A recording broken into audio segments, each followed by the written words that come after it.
Basi kupitia ukurasa wake wa Instagram nimejaribu kupita ngoja kukuta kwamba kuna mwamba kutoka katika nchi ya Nigeria. Huyu wanamuita Maurice Sam. Ni mmoja kati ya mtu ambaye kwa hivi sasa anapiga sana nyimbo za Harmonize katika page yake.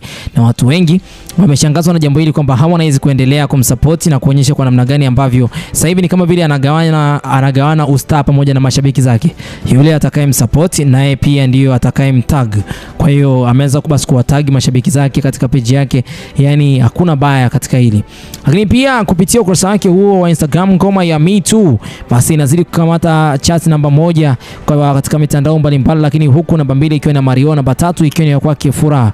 Huku Harmonize ni mmoja kati ya mtu ambaye akiwa anafuatiliwa kwa kasi sana katika nchi hii ya Tanzania. Me Too ni mmoja kati ya ngoma ambayo inaonyesha kwamba ni kwa namna gani ambavyo muziki ukichukuliwa serious basi itawapa mantiki nzuri sana kupitia kazi zao, na wasanii wanaweza wakanufaika kupitia kazi hizi ambazo wamekuwa wakizifanya siku hadi siku. Lakini pia